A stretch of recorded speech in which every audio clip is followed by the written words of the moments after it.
ऊपर उठने जा रहे हैं। बड़ा गोली बारूद से मेरा पूर्वज नहीं डरा तो आंसू गैस क्या है? पुलिस प्रशासन से फेक इनकाउंटर करा दो। जोहार, नमस्कार, अभिनंदन आपका। मैं अरविंद मुखातिब हूं आपसे और आप देख रहे हैं लोक चेतना। दोस्तों, झारखंड इन दिनों राजनीतिक बदलाव के दौर से गुजर रहा है। अगर आप यह सोचते हैं कि राजनीतिक बदलाव का अर्थ सत्ता में किसी तरह के बदलाव से है, तो मैं उस राजनीतिक बदलाव की बात नहीं कर रहा हूं। लेकिन राजनीति के जानकार प्रेक्षक जो ये कहते हैं कि अगर जनता के एक खास वर्ग में अगर उसकी सोच में बदलाव आ रहा हो, किसी राजनीतिक दल या गठबंधन के प्रति आकांक्षाओं में, अपेक्षाओं में, उसके प्रति आकर्षण में अगर बदलाव आ रहा हो, तो यह तुलनात्मक रूप से बड़े राजनीतिक बदलाव का संकेत है। मैं उसकी बात कर रहा हूं। और यह राजनीतिक बदलाव सत्ताधारी गठबंधन और खास तौर पर झारखंड मुक्ति मोर्चा के लिए एक वेकअप अलार्म की तरह है। आगे जब हम बात करेंगे तो कई चीजें स्पष्ट होंगी जिससे संभवतः आप भी सहमत होंगे कि यह झारखंड मुक्ति मोर्चा के लिए किस प्रकार का वेकअप अलार्म है। आप समझ जाएंगे। हाल की कुछ घटनाओं के माध्यम से मैं इस पर रोशनी डालना चाहूंगा। पिछले कुछ दिनों में झारखंड में 3 बड़ी घटनाएं हुई हैं। दिशोम गुरु शिबू सोरेन का देहावसान, संथाल परगना के गुड्डा में सूर्या हांसदा का पुलिस एनकाउंटर और राजधानी रांची के कांके नगड़ी में रिम्स 2 बनाए जाने के सवाल पर सरकार और स्थानीय रैयतों के बीच एक बड़ा कन्फ्रंटेशन। ये 3 बड़ी घटनाएं पिछले कुछ दिनों में झारखंड में हुई है। मेरा मानना है कि इन तीनों में सीधा संबंध भी है और झारखंड की राजनीति आने वाले समय में अपनी दशा, दिशा और आकार इन घटनाओं के आधार पर तय कर सकती है। दिशोम गुरु शिबू सोरेन का देहावसान हुआ।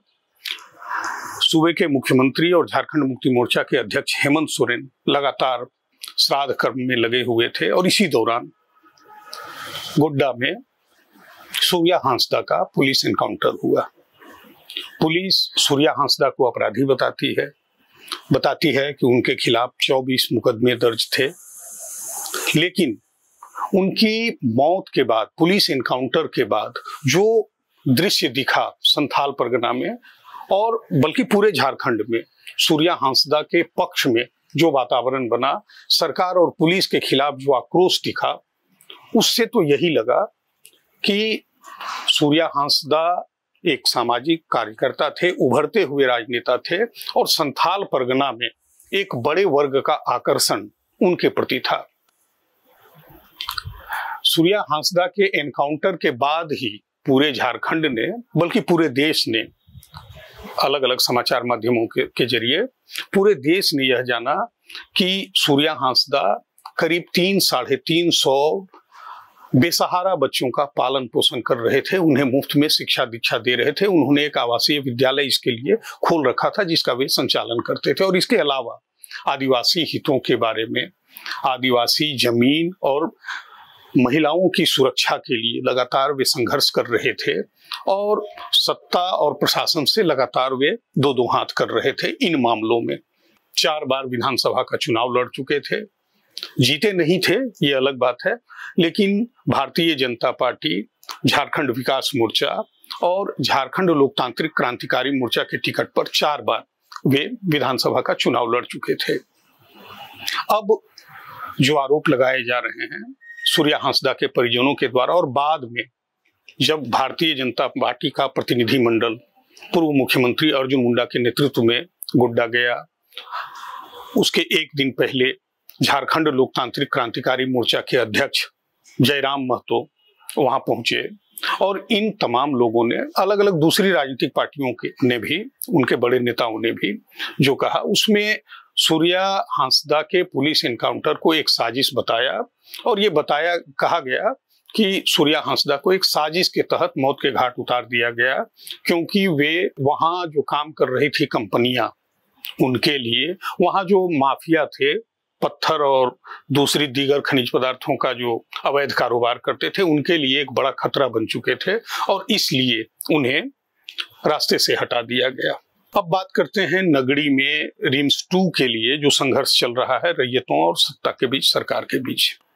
स्वास्थ्य मंत्री इरफान अंसारी ने जैसे ही ये घोषणा की कि रांची में कांके के नगड़ी में रिम्स का एक दूसरा आप कह सकते हैं केंद्र, एक रिम्स 2 जो है वो स्थापित किया जाएगा, उसी समय से विरोध शुरू हो गया। मजे की बात यह है कि विरोध की शुरुआत हेमंत सरकार में सहयोगी की भूमिका निभा रही कांग्रेस के बड़े नेता, प्रदेश के कार्यकारी अध्यक्ष बंधु तिर्की ने, जो कि कृषि मंत्री शिल्पी नेहा तिर्की के पिता भी हैं, सबसे पहले विरोध की आवाज उन्होंने बुलंद की और उसके बाद एक एक करके जैसे बड़ा कारवा बनता गया, एक एक करके अलग अलग पॉलिटिकल पार्टीज के लोग जो है इस मुद्दे से जुड़ते गए और ये एक बड़ा आंदोलन हो गया। 24 अगस्त को भारतीय जनता पार्टी के नेता पूर्व मुख्यमंत्री चंपई सोरेन ने वहां हल चलाने के आंदोलन की घोषणा की और उसके बाद कई संगठनों के लोग इसमें शामिल हुए। अंततः सत्ता ने अपने हिसाब से कार्रवाई की, चंपई सोरेन को हाउस अरेस्ट किया, कई लोगों को रोकने की कोशिश की, चंपई सोरेन के बेटे को भी रोकने की कोशिश की गई जो कई गाड़ियों के काफिले के साथ नगरी पहुंच रहे थे और वहां कहा तो यह गया कि 200 मीटर के दायरे में निषेधाज्ञा लागू की गई है, लेकिन लगभग आसपास के 7-8 किलोमीटर के दायरे में लोगों का प्रवेश और आवाजाही वर्जित कर दी गई थी। लेकिन इसके बावजूद वहां किसान पहुंचे, रैयत पहुंचे और उन्होंने मतलब खेत जोतने की, धान रोपने की रस्म अदायगी भी की और इस बीच में पुलिस को प्रतिरोध को, रैयतों के प्रतिरोध को देखते हुए आंसू गैस के गोले भी छोड़ने पड़े। कहा तो ये भी जा रहा है कि बल प्रयोग भी किया गया, लाठीचार्ज वगैरह भी किया गया, लेकिन जो घोषणा की गई थी रैयतों की तरफ से और जिस आंदोलन को चंपई सोरेन का समर्थन प्राप्त था, आप कह सकते हैं कि सत्ता के तमाम इंतजामों के बावजूद वो आंदोलन हुआ, वो कार्यक्रम हुआ और एक बड़ी चुनौती सरकार को दी गई। अब हम इन तीनों के, जिन 3 बड़ी घटनाओं के बारे में मैंने कहा था, आदरणीय दिशोम गुरु शिबू सोरेन के निधन, सूर्या हांसदा के पुलिस एनकाउंटर और नगड़ी 2 के विवाद, इन तीनों को जोड़कर अगर हम देखें और अगर यह मानकर चलें कि अभी दिशोम गुरु होते, फैसला उन्हें लेना होता, सरकार का नियंत्रण उनके हाथों में होता, तो क्या होता।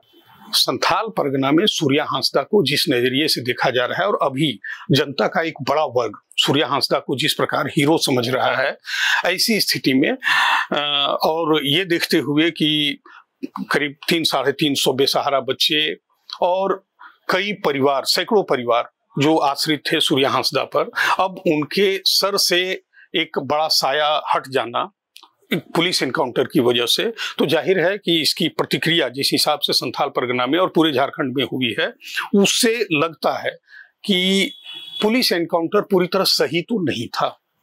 ये अभी तक का जो दृश्य देखने को मिला है, जो प्रतिक्रियाएं लोगों की आई है, उसके आधार पर कहा जा सकता है। और निश्चित तौर पर दिशोम गुरु शिबू सोरेन को अगर फैसला लेना होता तो निश्चित तौर पर ये पुलिस एनकाउंटर उनकी मर्जी से तो, उनके जानते हुए तो नहीं हो सकता था, ऐसा लोगों का मानना है।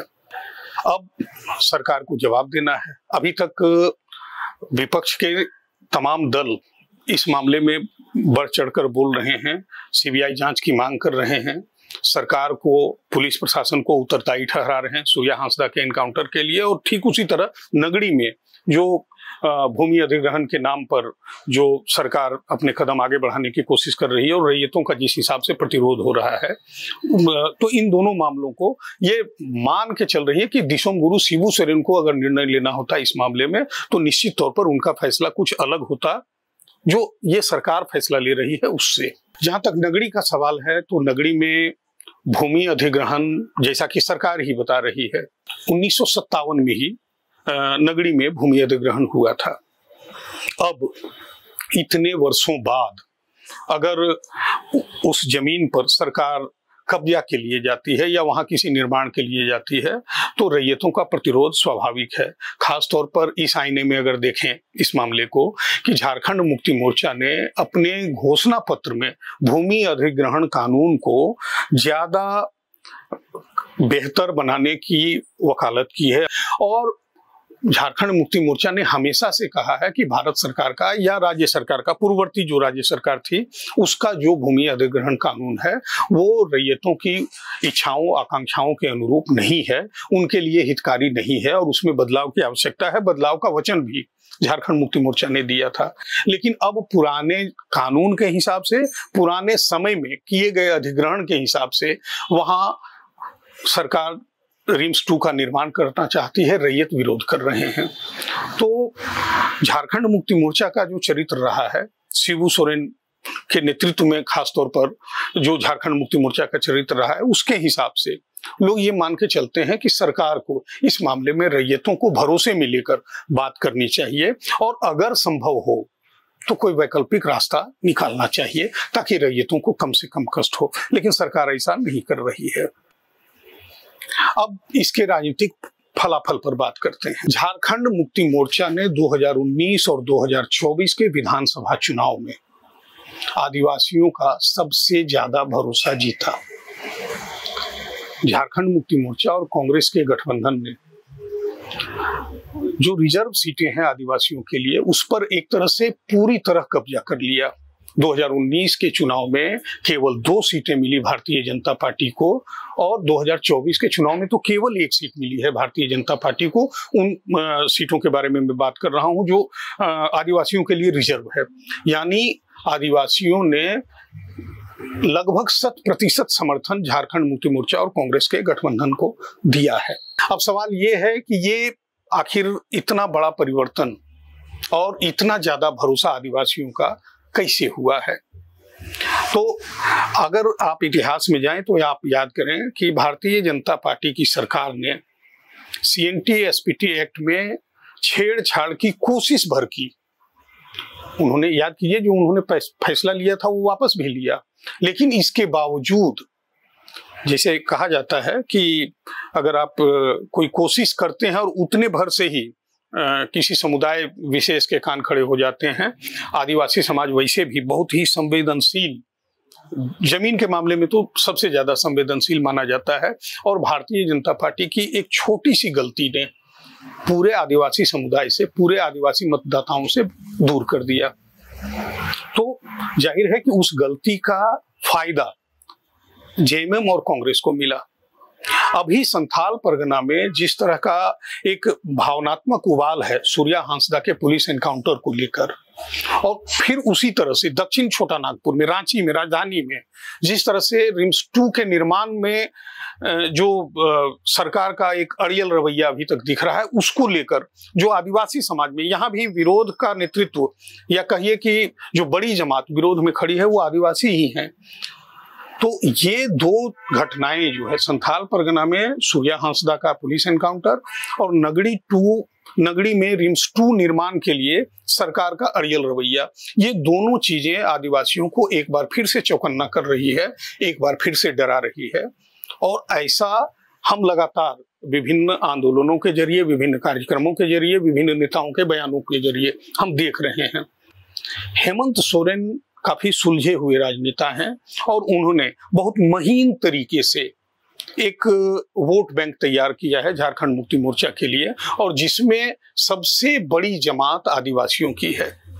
हेमंत सोरेन कभी नहीं चाहेंगे कि उस बड़ी जमात की भावनाओं के साथ खेला जाए या कुछ ऐसा हो जिससे वो बड़ी जमात आहत हो जाए और छिटक जाए। तो निश्चित तौर पर यह बड़ा नुकसान झारखंड मुक्ति मोर्चा के लिए हो सकता है।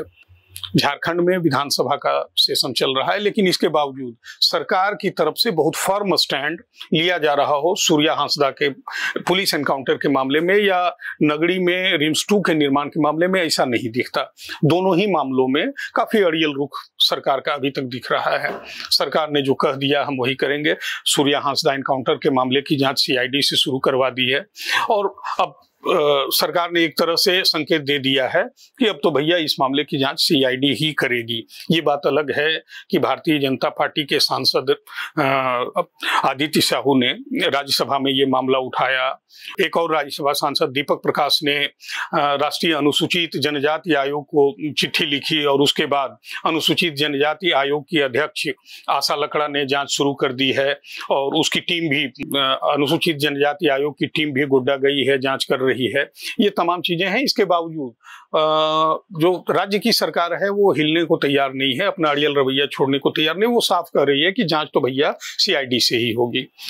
रिम्स 2 के मामले में भी अभी तक सरकार ने, जबकि कांग्रेस के ही विधायक राजेश कच्छप और दूसरे बंधु तिर्की लगातार कह रहे हैं कि किसी वैकल्पिक जगह पर विचार किया जाए। राजेश कच्छप तो दूसरी जमीन भी उपलब्ध कराने के बारे में कह रहे हैं, लेकिन इसके बावजूद सरकार, खासतौर पर इरफान अंसारी स्वास्थ्य मंत्री जो हैं, वो इस मामले में कोई लचीला रुख अपनाने को तैयार नहीं दिखते।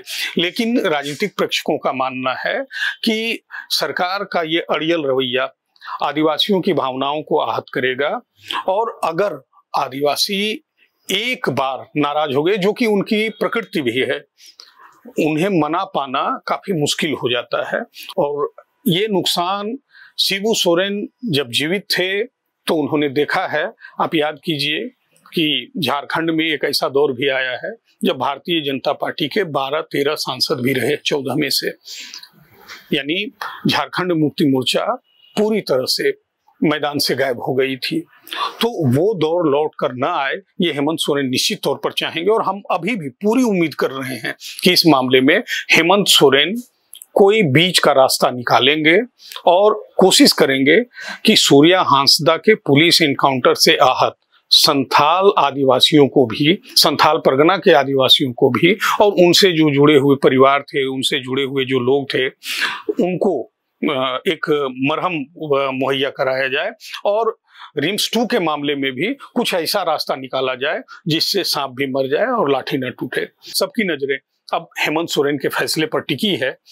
अब आगे आने वाला वक्त ही बताएगा कि ऊंट किस करवट बैठता है। तब तक के लिए मुझे दीजिए इजाजत। आप सबको एक बार फिर जोहार, नमस्कार, जय हिंद।